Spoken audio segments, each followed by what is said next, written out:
আলহামদুলিল্লাহি রাব্বিল আলামিন ওয়াল আকিবাতু লিল মুত্তাকিন ওয়াসসালাতু ওয়াসসালামু আলা আশরাফিল আমবিয়া ওয়াল মুরসালিন নবিয়িনা মুহাম্মদ ওয়া আলা আলিহি ওয়া সাহবিহি ওয়া মান তাবিআহুম বিইহসানিন ইলা ইয়াউমিদ্দিন আম্মা বা'দ।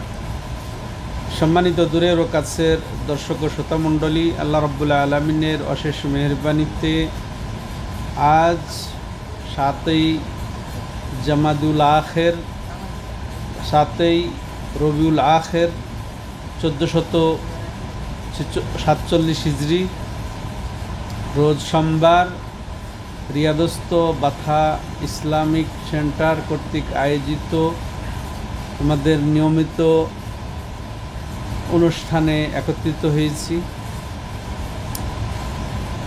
তো আজ এই সাপ্তাহিক আয়োজনে আমরা শাইখুল ইসলাম মোহাম্মদ ইবনে আব্দুল ওয়াহাব রাহিমাহুল্লাহ রচিত কিতাবুত তাওহীদের ধারাবাহিক ক্লাস আমরা উপভোগ করে থাকি। তো বিগত প্রায় 1.5 মাস আমাদের ক্লাস বন্ধ ছিল। আজকে আবার আমরা পুনরাবৃত্তি করতে যাচ্ছি বা পুনরায় শুরু করতে যাচ্ছি। আমাদের ইতিপূর্বে 59 বা 58তম ক্লাস আমরা অতিবাহিত করেছি, আর আমাদের হাতে 8টা বা 9টি ক্লাস বাকি আছে। আমরা সেগুলা ইনশাআল্লাহ পর্যায়ক্রমে শেষ করব। তো আজকে আমরা কিতাবের মূল যেটা লক্ষ্য উদ্দেশ্য, যেভাবে লেখক রাহিমাহুল্লাহ কিতাবুত তাওহীদকে যথাযথভাবে সুসাব্যস্ত করেছেন বা তাওহীদকে সুসাব্যস্ত করেছেন, সরাসরি আকারে, ইনডাইরেক্টভাবে, মূলত 2টি সিস্টেমে, পদ্ধতিতে। তো সেই সিস্টেমটাই আমরা আজকে আলোচনা করব। আবার আমাদের এই বিগত কয়েক সপ্তাহ বিরতির পরে আবার ফিরে আসার সুবাদে ভূমিকা স্বরূপ বলা যেতে পারে। তো আজকের বিষয় হবে তাওহীদের ক্ষতিকর বিষয়। তাওহীদ ক্ষতিগ্রস্ত হয়। তাওহীদ কিছু কিছু এমন বিষয় রয়েছে, তো সেই বিষয়ে পতিত হলে মানুষের তাওহীদ ক্ষতিগ্রস্ত হয়। তো তাওহীদের ক্ষতিগ্রস্ত সব একরকম নয়।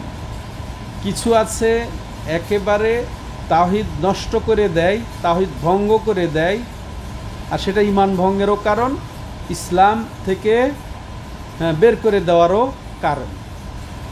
আর কিছু আছে ইসলাম থেকে বের করে না, এমন বিষয় তাওহীদ শূন্য হয় না, তাওহীদ ক্ষতি একেবারে সম্পূর্ণরূপে তাওহীদের ওপরে কুঠারাঘাত আসে না, কিন্তু তাওহীদের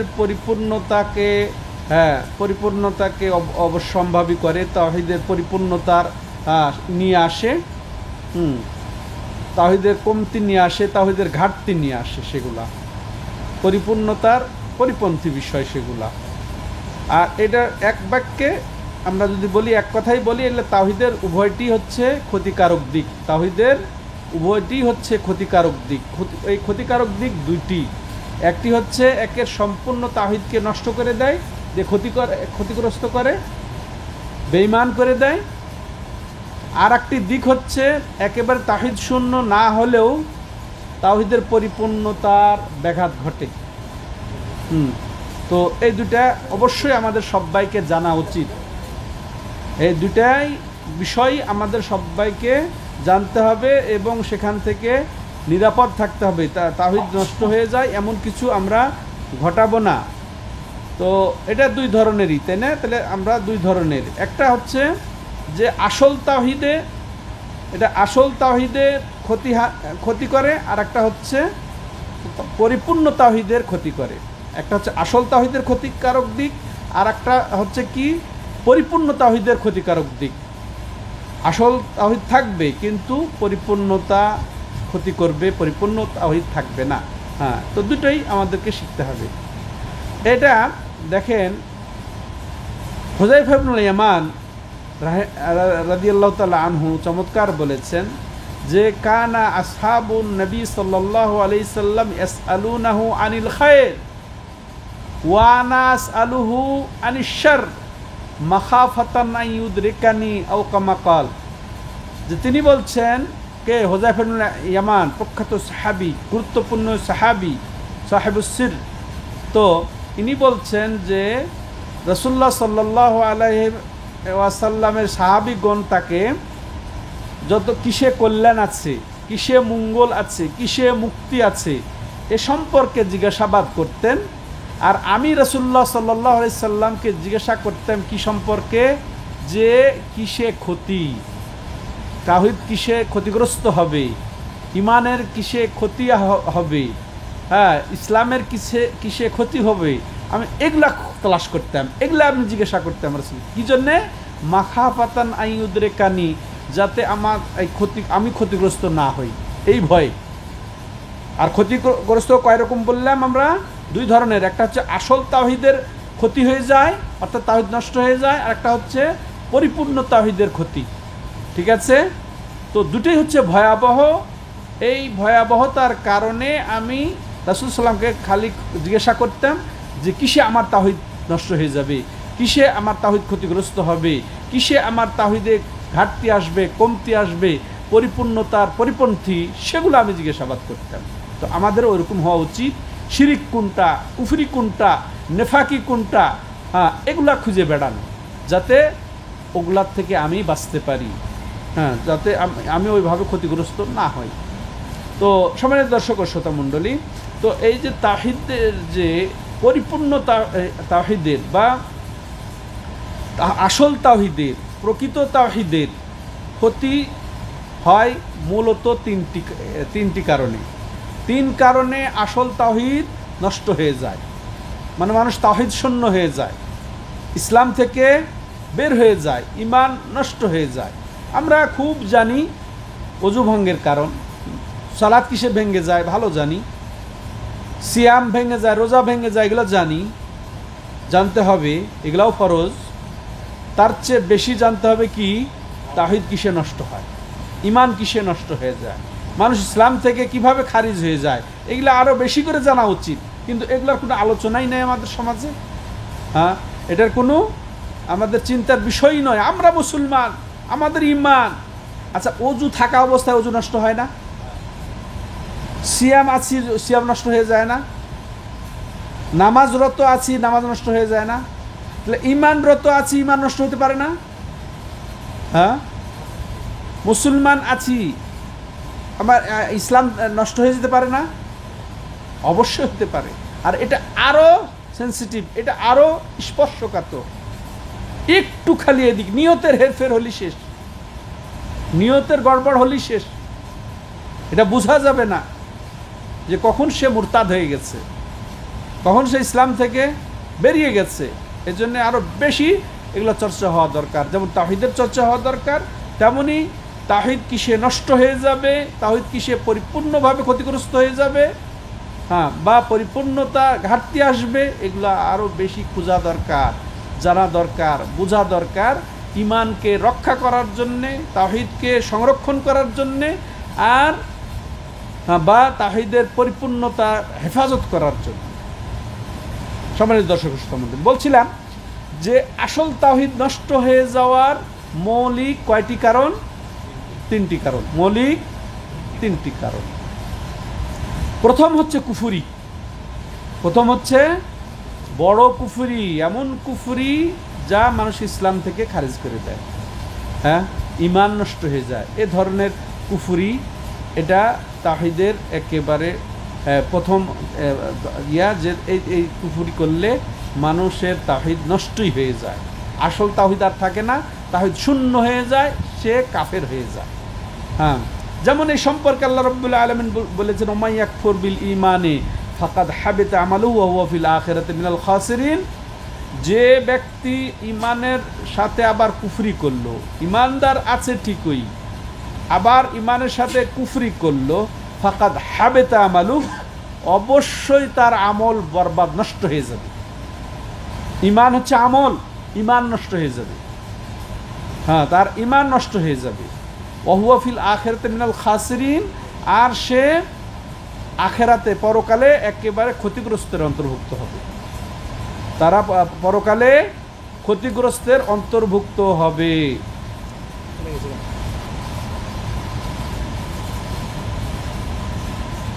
বের হয়ে গেছে না খালা।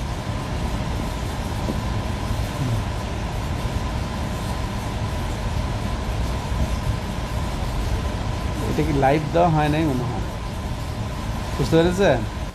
আল্লাহ রাব্বুল আলামিন কি ওয়া ইয়াকফুর বিল ঈমানি ফাকাদ হাবিতা আমালুহু ওয়া হুয়া ফিল আখিরাতি মিনাল খাসিরিন, যে ঈমানের সাথে বা ঈমান থাকা অবস্থায় কুফরি করবে তার সমস্ত আমল বরবাদ হয়ে যাবে, নষ্ট হয়ে যাবে, আর সে পরকালে ক্ষতিগ্রস্তের অন্তর্ভুক্ত হবে।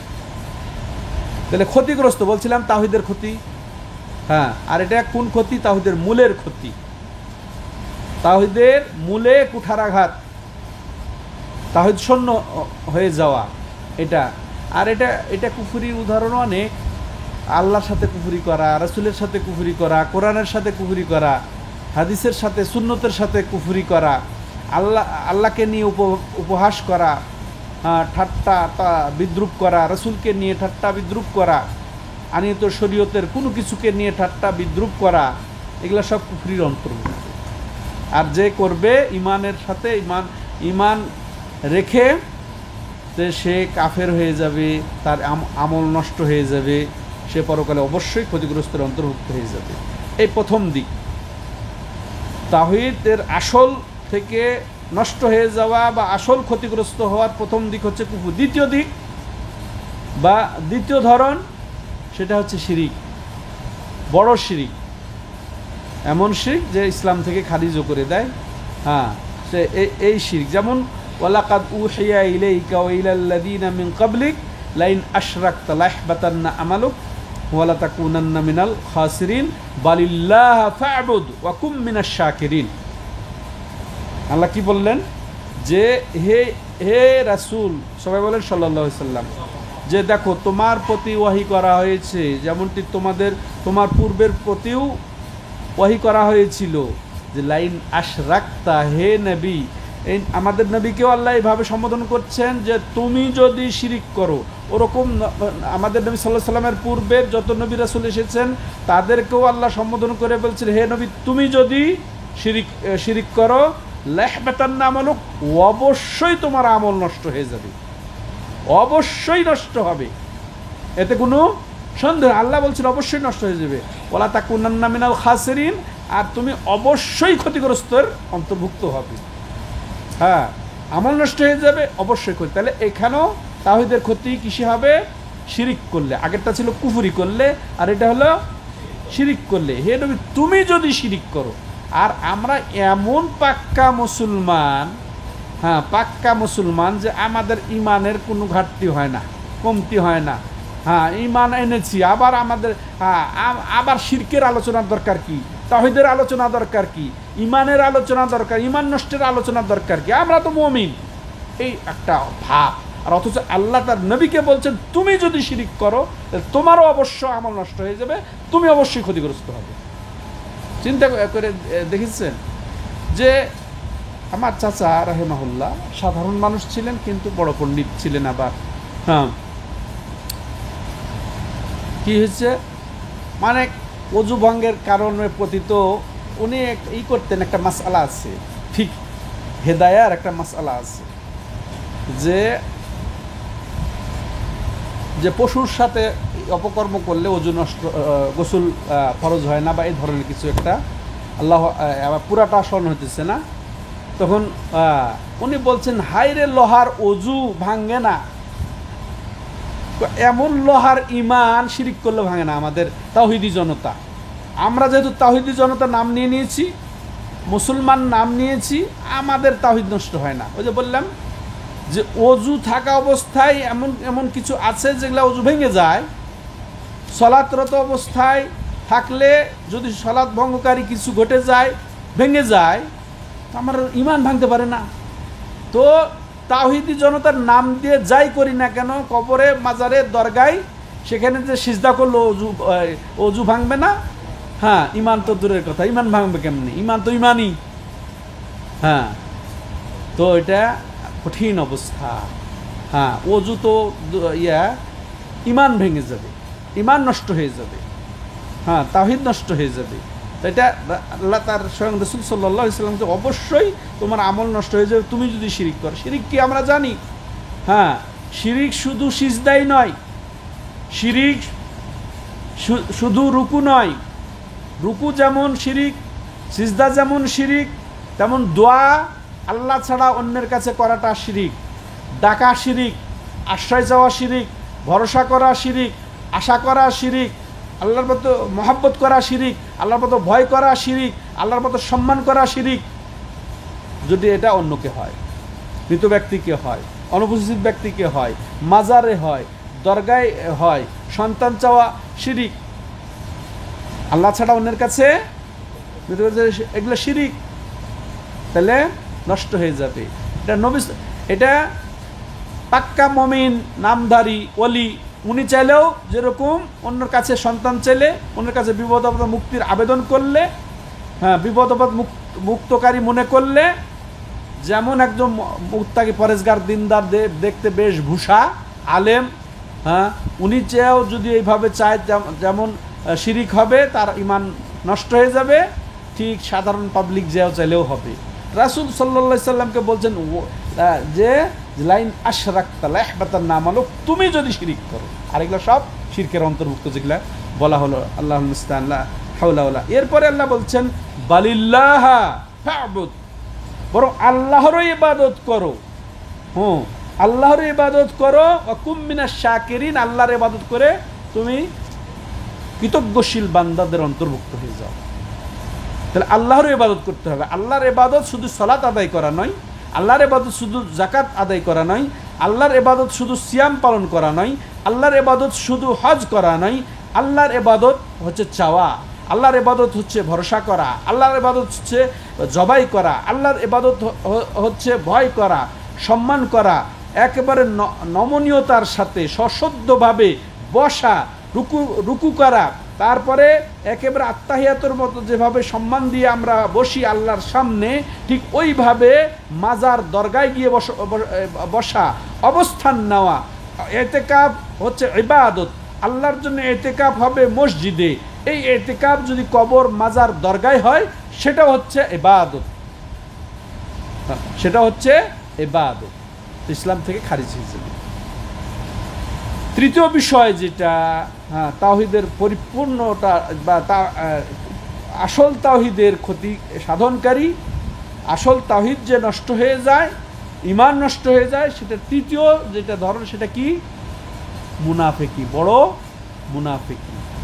বড় মুনাফিকির পরিচয় হলো সংক্ষেপে যে ভিতরে কুফরি লালন করে মুখে ঈমান জাহের করা, মুখে ইসলাম জাহের করা। আমি তো তোমাদের সাথেই আছি, মুসলমানদের সাথে। যেমন সূরা বাকারা শুরুতে আল্লাহ রাব্বুল আলামিন মুনাফিকদের বর্ণনা সবচেয়ে বেশি দিয়েছেন, হ্যাঁ কারণ ওটা ভয়াবহ। হ্যাঁ তাহলে ভিতরে কুফরি লালন করে প্রকাশ্যে ইসলাম প্রকাশ করা, এটা হচ্ছে মুনাফিকি, এটা বড় মুনাফিকি, এটা বড় মুনাফিকি। তো এটা এরকম যদি কেউ করে তাহলে সে ইসলাম থেকে খারিজ হয়ে যাবে, তার তাওহীদ নষ্ট হয়ে যাবে, তার আসল তাওহীদ থাকবে না, আসল তাওহীদ আর থাকবে না। আর এদের ব্যাপারে আল্লাহ রাব্বুল আলামিন বলছেন ইন্নাল মুনাফিকিনা ফিদ দারকিল আসফালি মিনান নার, যে নিশ্চয় যে মুনাফিকদের ঠিকানা হচ্ছে যে একবার জাহান্নামেরও আবার নিম্নতলে।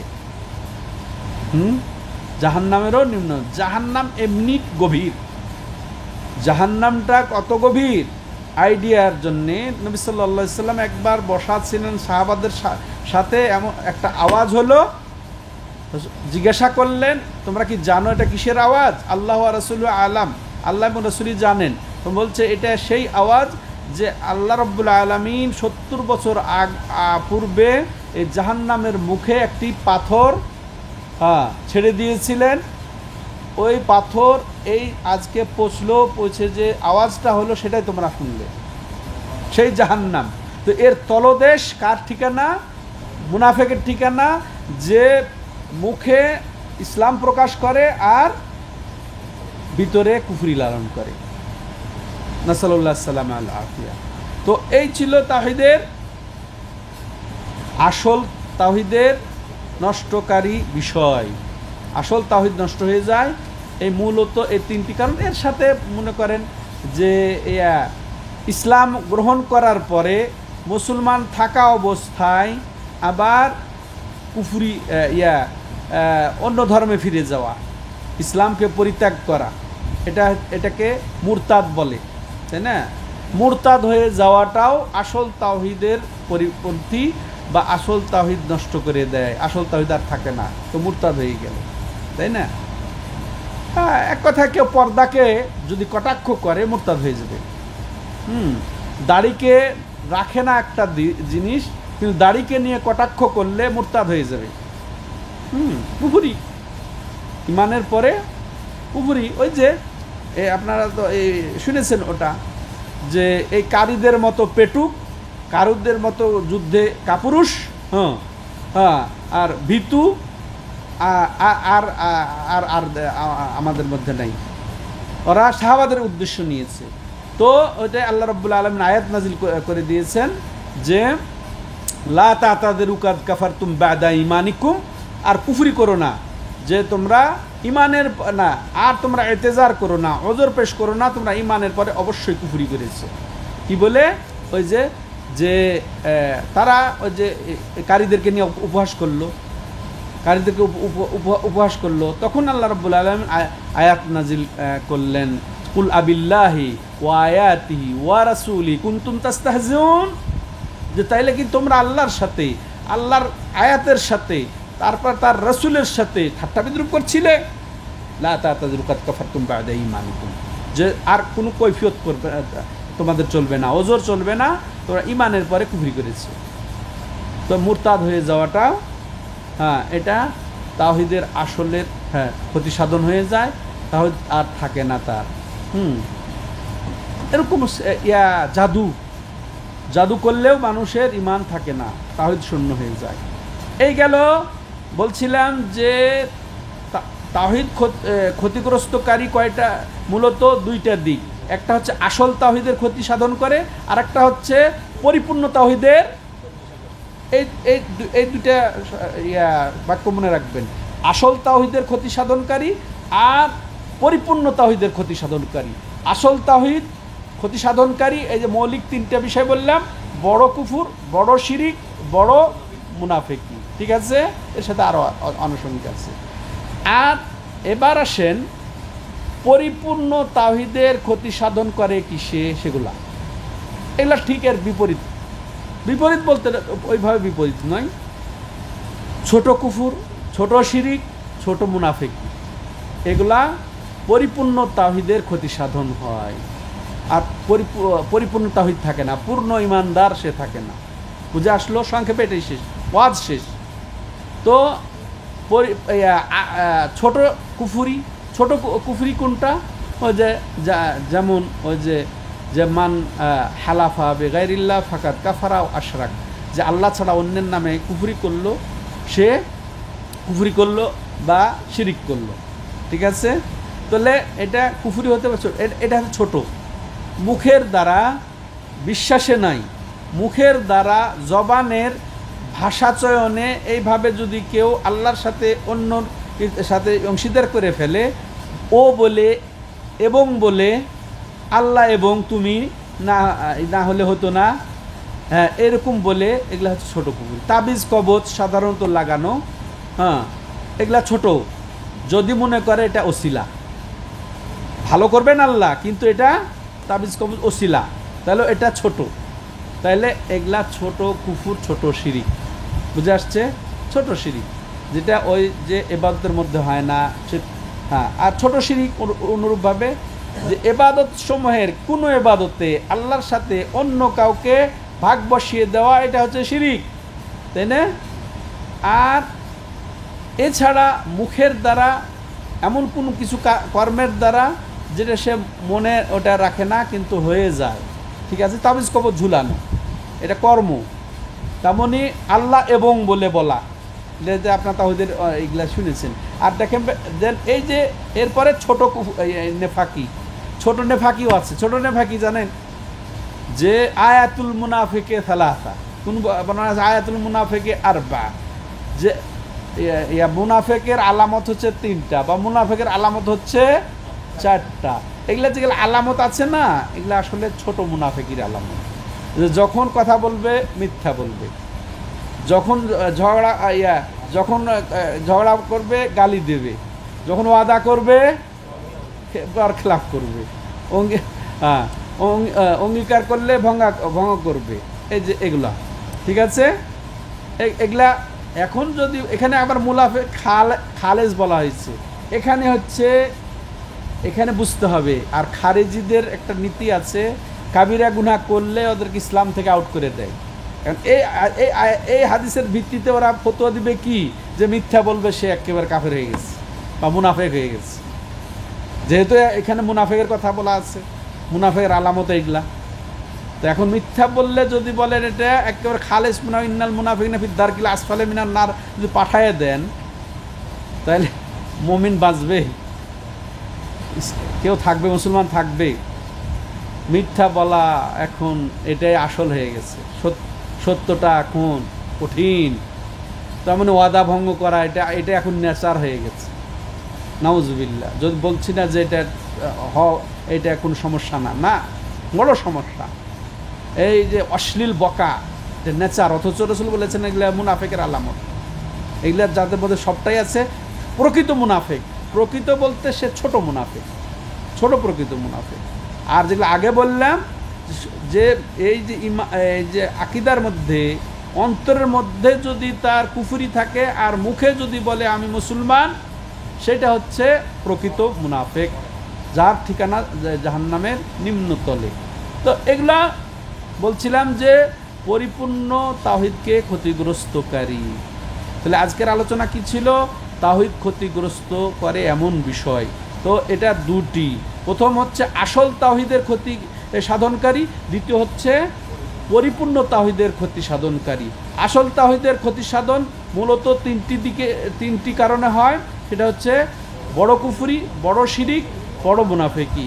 ঠিক অনুরূপভাবে যে পরিপূর্ণ তাওহীদ ক্ষতিগ্রস্ত হয় ছোট শিরকের মাধ্যমে, ছোট কুফরির মাধ্যমে এবং ছোট মুনাফিকির মাধ্যমে। সব ধরনের তাওহীদ ক্ষতিগ্রস্তকারী থেকে আমাদেরকে বাঁচতে হবে। আল্লাহ তৌফিক দাতা। আজকে এই পর্যন্তই। আর এই দুই পদ্ধতিকেই লেখক রাহিমাহুল্লাহ মাশাআল্লাহ তার কিতাবুত তাওহীদে সাজিয়েছেন। কোথাও একেবারে আসল তাওহীদ ক্ষতিগ্রস্ত করে এমন বিষয়, আর কোথাও পরিপূর্ণ তাওহীদ ক্ষতিগ্রস্ত করে এমন বিষয় দিয়ে সাজিয়েছেন পুরা কিতাবুত তাওহীদ। আর এই জন্যই দেখেন, এই যে হুযায়ফা ইবনে ইয়ামান রাদিয়াল্লাহু তাআলা আনহু, উনি বলছেন আমি রাসূলুল্লাহ সাল্লাল্লাহু আলাইহি ওয়াসাল্লামকে খালি জিজ্ঞাসা করতাম যে খারাপ কোনটা, ক্ষতি করে কোনটা। এই জন্য দেখবেন ওলামায়ে কেরাম শিরকের উপরে বহু কিতাব লিখেছেন, কুফরির উপরে কিতাব লিখেছেন, মুনাফিকের উপরে কিতাব লিখেছেন। আল্লাহ রাব্বুল আলামিনও খুব করে সতর্ক করেছেন, রাসূলুল্লাহ সাল্লাল্লাহু আলাইহি ওয়াসাল্লাম খুব করে সতর্ক করেছেন। অতএব আমাদেরকেও সতর্ক থাকা উচিত। নেগেটিভটাও গুরুত্ব দেওয়া উচিত। খালি আমি একেবারে ঈমান এনেছি, আমার দ্বারা পাপও হবে না, আমার দ্বারা শিরকও হবে না, নাউযুবিল্লাহ, এরকম যেন চিন্তা না থাকে। বরং তাওহীদি জনতা খালি মুখের দাবিতে হলে চলবে না। তাওহীদি জনতা হতে হবে তাওহীদকে পরিপূর্ণ করার মাধ্যমে, তাওহীদকে সুসাব্যস্ত করার মাধ্যমে, তাওহীদকে বুঝার মাধ্যমে, তাই না? এটা বুঝে তাওহীদের তিনটি ক্ষেত্র, তিনটি দিক। আবার আমি 1 মিনিট করি যে তাওহীদ তিনটি ক্ষেত্র হচ্ছে যে আল্লাহকে আল্লাহর কর্মসমূহে, যেমন সৃষ্টিতে, প্রতিপালনে, কর্তৃত্বে, তারপরে নিয়ন্ত্রণে, এরকমভাবে রিজিক দেওয়ায়, জীবন দেওয়ায়, মৃত্যু দেওয়ায় একক বিশ্বাস এবং সাব্যস্ত করার ক্ষেত্রে সাব্যস্ত করতে হবে। তেমনইভাবে তিনি যেহেতু একক স্রষ্টা, একক রব, একক মালিক, একক কর্তৃত্বকারী, একক নিয়ন্ত্রক, অতএব তিনি একমাত্র আমাদের যাবতীয় ইবাদতের হকদার, এটাকে সুসাব্যস্ত করতে হবে একবার আল্লাহর। এই জন্য শুধু সালাত পড়েই আমি তাওহীদি জনতা হয়ে বসে আছি, অথচ আমি দরগায় গিয়ে চাচ্ছি। এই চাওয়াটা ইবাদত নয়, আশা ইবাদত নয়, ভরসা ইবাদত নয়, জবাই ইবাদত নয়। আল্লাহ ছাড়া অন্যকে দিলে মুখে তাওহীদি জনতা থাকলো, সে পাক্কা মুশরিক, পাক্কা মুশরিক। তাহলে এটা দ্বিতীয় ক্ষেত্র। তৃতীয় ক্ষেত্র, আল্লাহর অসংখ্য নাম এবং গুণ রয়েছে, সিফত রয়েছে কোরআনে এবং হাদিসে যেগুলো বর্ণনা পেয়েছি আমরা, ওগুলা শব্দ মর্ম নির্বিশেষে আল্লাহর জন্যে সুসাব্যস্ত করব, কোনো অপব্যাখ্যায় যাব না, কোনো আল্লাহ সৃষ্টির সাথে সাদৃশ্য পোষণ করব না, অস্বীকারও করব না। হ্যাঁ, তেমন তার যেরকম হওয়া উপযোগী সেই পরিমাণে আছে, সেভাবেই আছে। হ্যাঁ, সেইভাবেই আছে। এইরকম বিশ্বাস করলে এটা তাওহীদ। এইভাবে যদি বুঝে সাব্যস্ত করা হয়, তাইলে আমরা তাওহীদি জনতার অন্তর্ভুক্ত, নচেত হওয়া যাবে না। আল্লাহ তৌফিক দাতা। হাদা হুয়া সাল্লাল্লাহু আলা নবিনা মুহাম্মদ ওয়া আলা আলিহি ওয়া সাহবিহি আজমাইন। সুবহানাকাল্লাহুম্মা ওয়া বিহামদিকা আশহাদু আল্লা ইলাহা ইল্লা আনতা আস্তাগফিরুকা ওয়া আতুবু ইলাইক।